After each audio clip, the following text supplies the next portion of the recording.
Hi, I'm Thuranki Ramacharaka.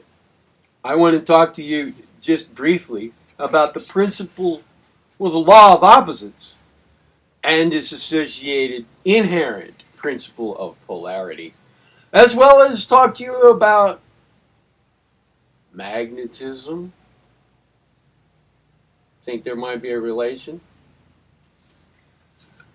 among the principle of polarity and magnetism? Yeah. And also about central nervous system, human central nervous system, and our immunological system, and a practical application of principle of polarity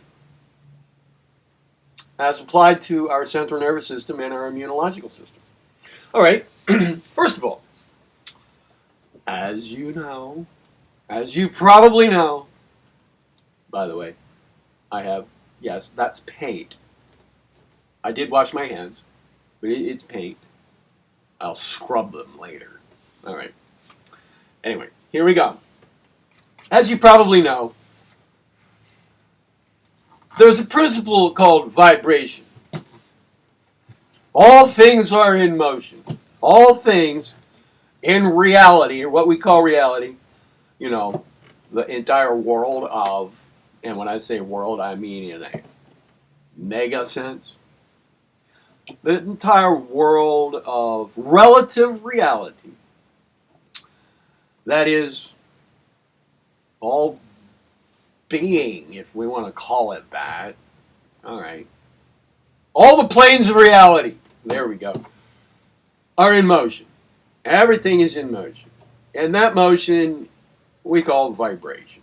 And the principle thereof is called the principle of vibration. Okay. Well, all motion, all vibration takes place at every level of its occurrence, is taking place in accordance with the law of opposites. All motion is between two opposites at any level that we want to talk about. It's between two opposites. Here I have a diagram of a linear line of motion between opposites, okay? This line I have called temperature. If you can read backwards, you got it. Temperature. I should have written it backwards for you. Temperature. Okay, so on one end we have movement in the hot direction, and the other end we have movement toward the cold direction. These are the two poles of temperature. Hot and cold, right? Okay. Now, in general, I mean, all such lines, whatever they are labeled and whatever the poles are called, well, there's a positive pole and a negative pole. Just in general, I mean, there's the principle of polarity, involved. It's just a matter of, one being in what we would call a positive direction and the other being in the negative direction, just as a matter of polarity. Okay. All movement is between poles. Now, these are relative measures, hot and cold. I mean, if we're right here, then anything in this direction is cold, and anything in that direction is hot. Now, of course, if we're here on the line, then anything in this direction is hot, including the space between there and there. Remember, we were there earlier, and anything over here was cold. But if we're starting there, that's our point of departure in assessing temperature. Then anything in this direction is hot, including this area right there. These are relative measures. They always are.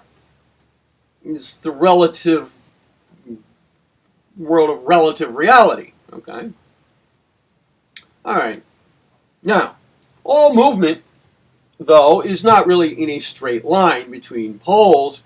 It's not a straight line, let's put it that way. It is between poles, and if we just want to diagram it very simplistically like this, then yes, it's a straight line. But really things actually, more accurately, move in a circular fashion. Why? Because all along this line, from all directions, in all three dimensions, at least, there are external influences affecting the movement between poles. Therefore, movement ultimately, well, not ultimately, but intermediately here in our explanation, is circular. Now, if you notice, trends work in a circular fashion. It's a very obvious, kind of like in our faces, example of the circularity of motion. Things come back around. You know, what goes around comes around. Huh? Bell-bottom pants were in the 60s, and they're kind of back in the the early 2000s. Anyway, things kind of move in a circular fashion, and it would be an eternal recurrence of this a string of recurrences of the same things over and over and over with no progress, no evolvement or devolvement, if it were just like that. But ultimately, things really move in a spiral motion, either in the positive progress direction or evolvement direction, or in the other direction, a spiral going, here we go, downward, spiraling downhill. That would be, if we wanted to draw a line straight down through there and, just make that a direction of motion between poles, then that would be the negative direction, or devolvement, or the opposite of progress. Now, I don't know everything's opposites. I know the opposite of hot is cold. I know the opposite of up is down, but I don't know the opposites of everything. Now, what makes the circle turn into a spiral is finding a point of balance along the line, okay? A point of balance along the line. And when you get to like the point of balance, or kind of an approximation of equilibrium between two extreme states, kind of like a neutral point, then it is possible to take this whole line and move it to a higher level of itself. Next time things come around, okay, they're at a higher level of themselves. That's what causes evolvement to take place. This is a self-mastery source video. I'm not going to explain that any further here. Now, one thing that is important for personal evolvement is to make a conscious awareness movement. A movement in conscious awareness, okay, or understanding, in the least, understanding and conscious awareness of the entire universal structure as being one thing.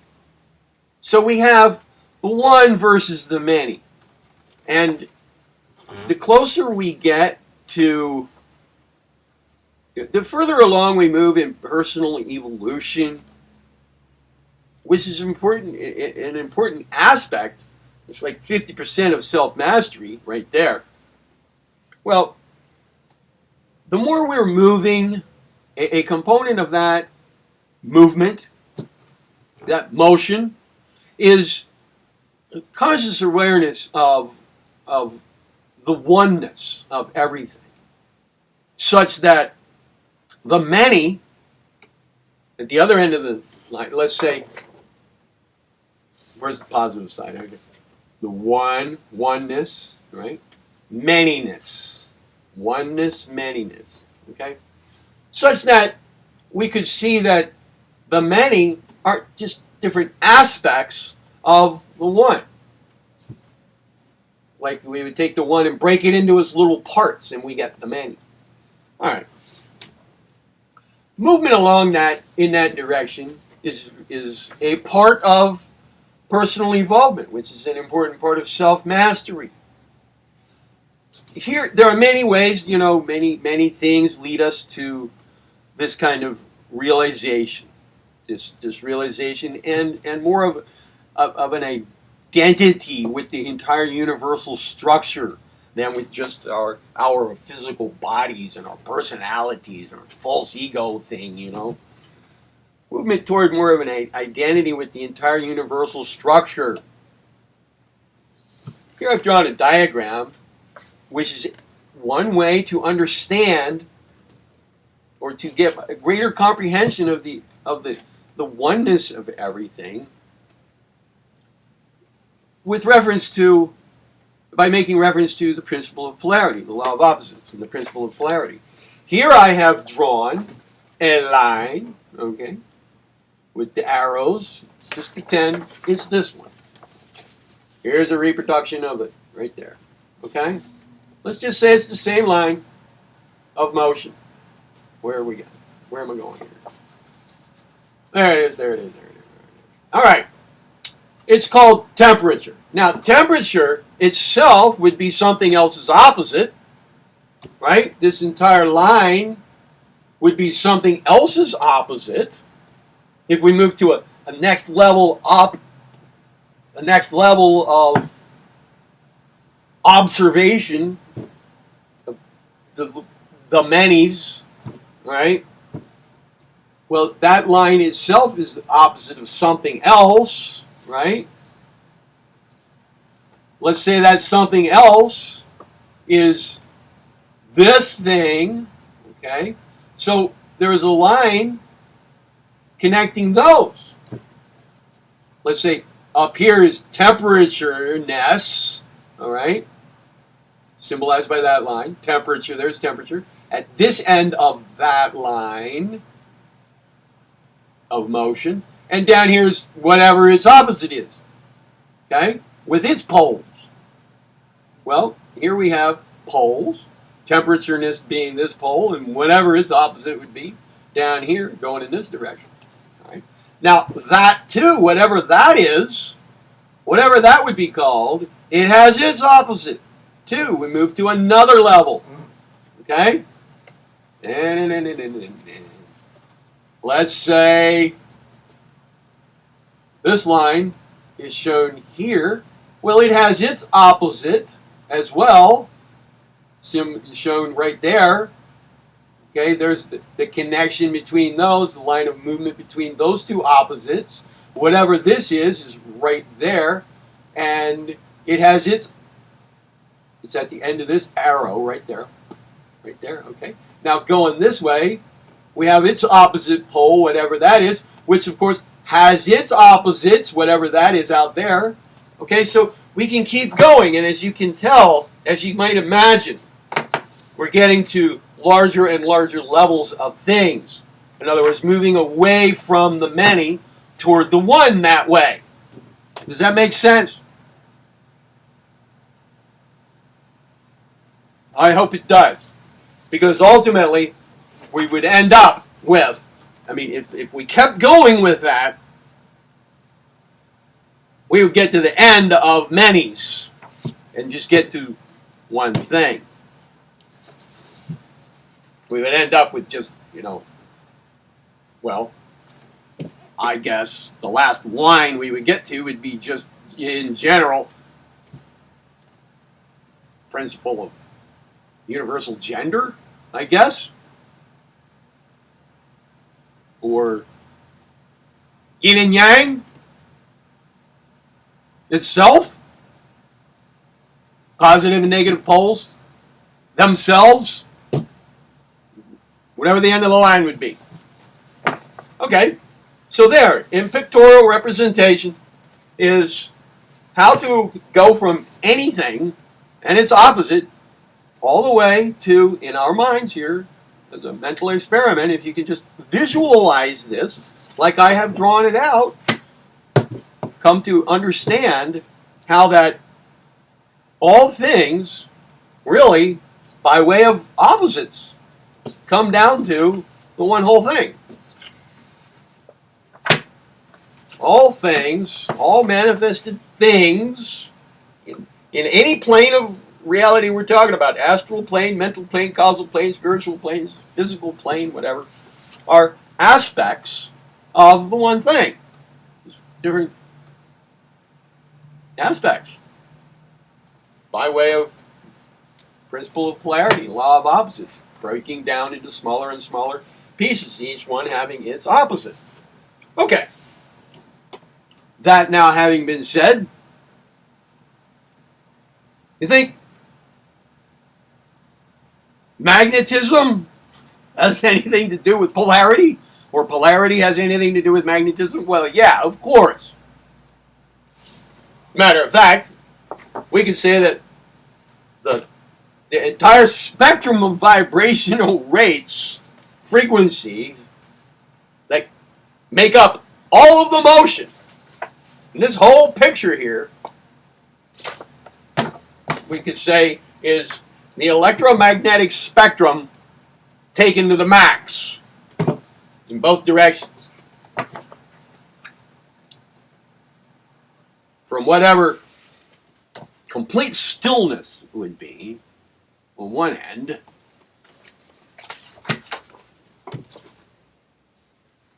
complete stillness, no, like almost no motion at all, hypothetically here, the extreme pole, to vibration so rapid that it appears to be still at the other end. Okay? And there you would have all possible rates of vibration or movement. All right. Magnetism, yes.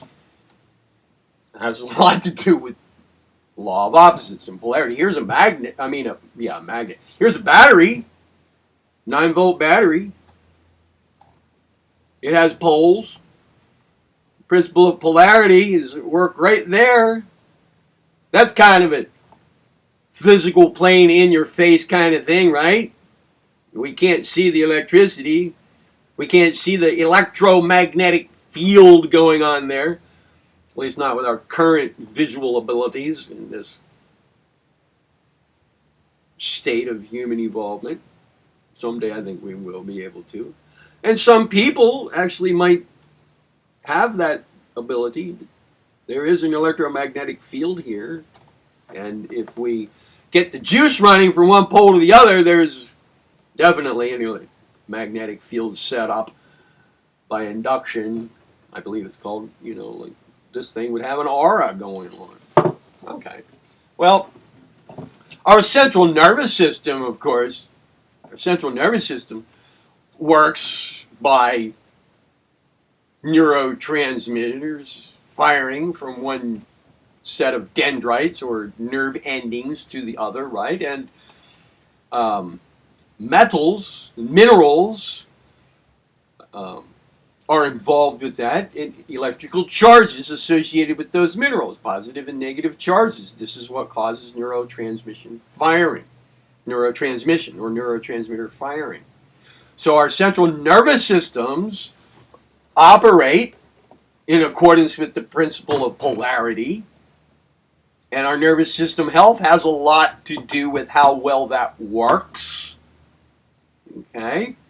And our immunological systems have a lot to do with our central nervous system functioning, and our immunological systems have a lot to do, the health of our immune systems have a lot to do with the health of our magnetic field, our entire magnetic field that each one of us has, which is part of the entire, overall universal magnetic polarity thing going on.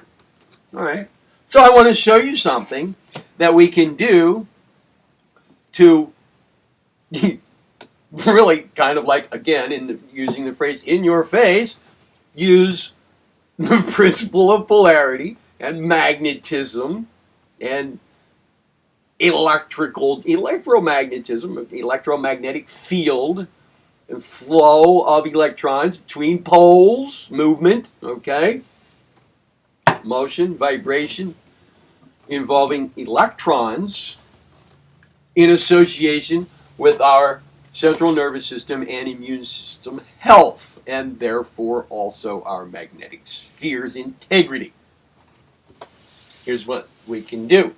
This involves a couple of things. I'm going to show you how to make colloidal silver drinking water for your nervous system and immune system integrity. Silver is, biologically, silver is a trace element that's important to both our immune systems and our central nervous system's functioning, right? So, given that these days there are many, many, many agents of influence that compromise the integrity of our immune systems and the functioning of our central nervous systems,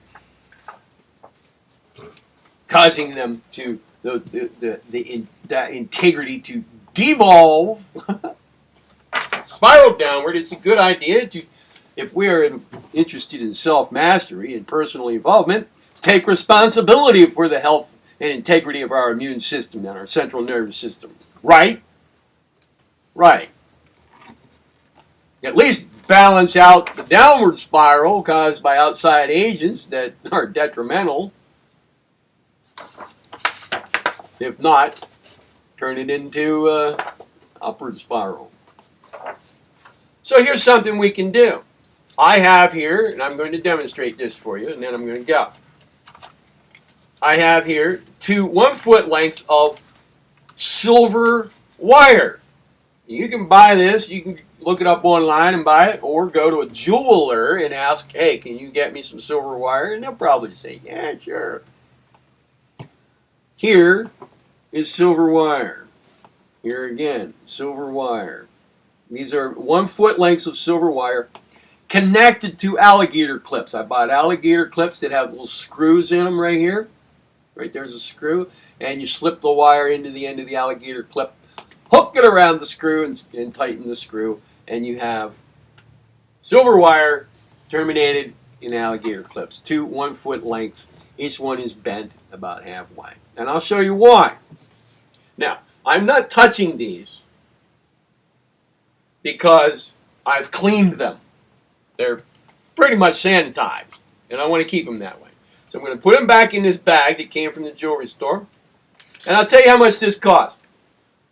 24 inches of 18 gauge silver wire cost me $16.40. Not bad, right? Now, for what we're going to use this for, it'll last all our lives. Never have to buy any more for this.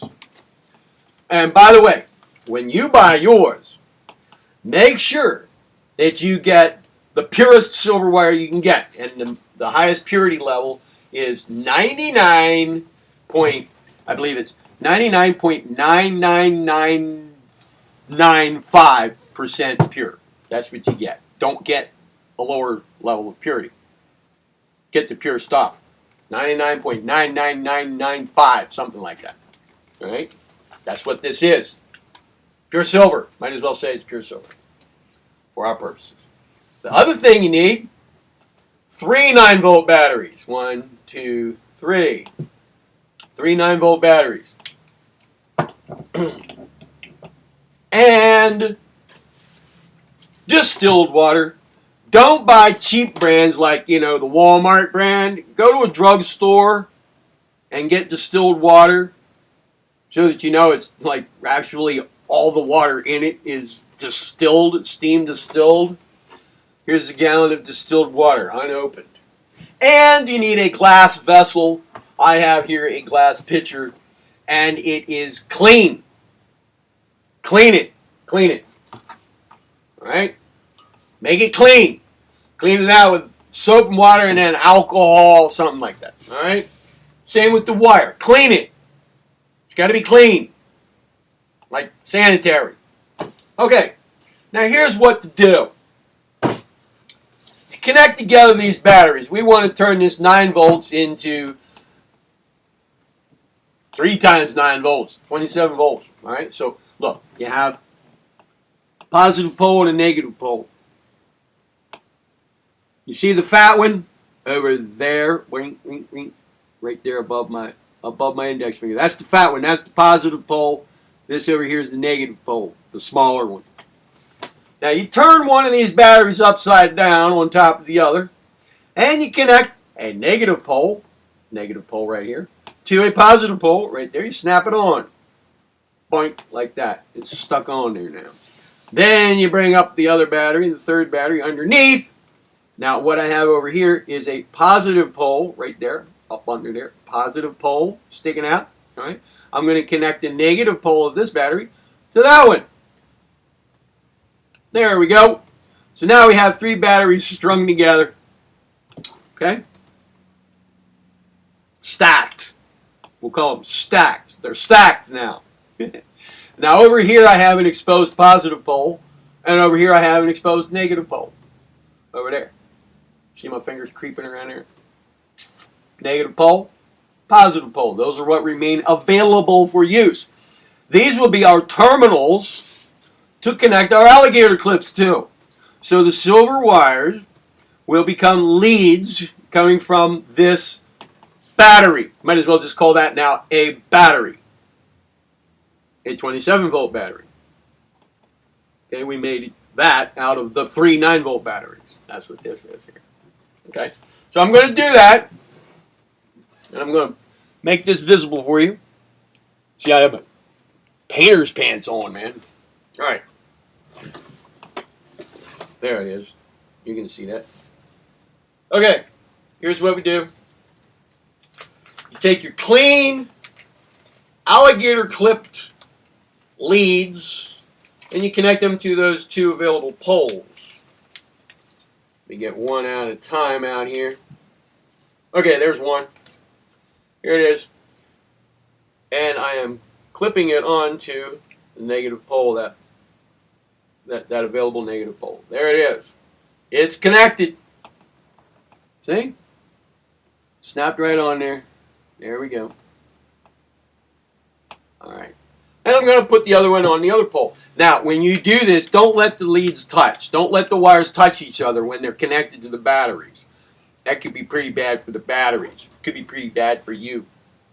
Eventually, it'll heat the batteries up to the point where they might explode. Don't want to do that now, do we? Okay. There we go. We're all hooked up. Looks a little alien. Looks like some kind of a lab experiment. There we go. Now, here's what to do with that. Here's my pitcher. Right there. There you go. I'm just going to stand these batteries alongside and put those leads right down in the pitcher. There. That's why I had them bent. So they'll go down in the pitcher like that. Okay? Now they're not touching, and to keep them from touching, you can lay something wooden, like a wooden spoon, wooden-handled spoon, wood spatula, whatever, kitchen utensil, wood, right? Just lay it across here between the wires to keep them from touching each other, to keep them separated in case something happens. Like your dog jumps up and makes them touch each other. And here goes the distilled water, right down into the pitcher. Doink, doink, doink, doink, doink, doink, doink, doink, doink, doink, doink, doink, doink. The leads are now submersed in water. And there it is. We're now making colloidal silver drinking water. That's all there is to it, folks. Now, how long do you let it sit like that? Well, depending on the amount of water you have, I'm going to let this go for, I don't know. I'm going to let it go a little long. I'm going to let it go for maybe almost an hour, but I think a half hour is good enough. If you have a little mason jar, probably 15 to 20 minutes. But I'm going to let this go for a while. I'm going to let it go on there for me, I don't know, maybe about an hour, because I have to go somewhere and then come back. And then what I'm going to do, I'm going to just dilute more water into it. So this is going to be pretty strong, strongly infused with silver ions. By the time I get back from where I need to go, I'm going to be gone for maybe 45 minutes or an hour. But anyway, and then You keep it in a nice clean glass container. Glass, folks, not plastic. This needs to be glass to do this with. And then keep it in glass. You know, some kind of glass jars, glass bottles, something like that, you know. And make sure they're clean. And drink it. This is your drinking water. Okay? And if you're drinking other water, then at least drink one glass full of this a day. And me, I'm just, you know, enlarged, this is my drinking water. I drink other things, yeah. Enlarged, this is my drinking water. Much better, to say the least, much better than other drinking water. Yeah, just in whole. All right. Principle of polarity, law of opposites, the one and the many, immune system, central nervous system, and colloidal silver. And by the way, the principle of polarity and the law of opposites, with respect to this little operation and its effects, principle of polarity and the law of opposites is all over the place going on right here. All right. I'm Theron Q. Ramacharaka. You guys be well.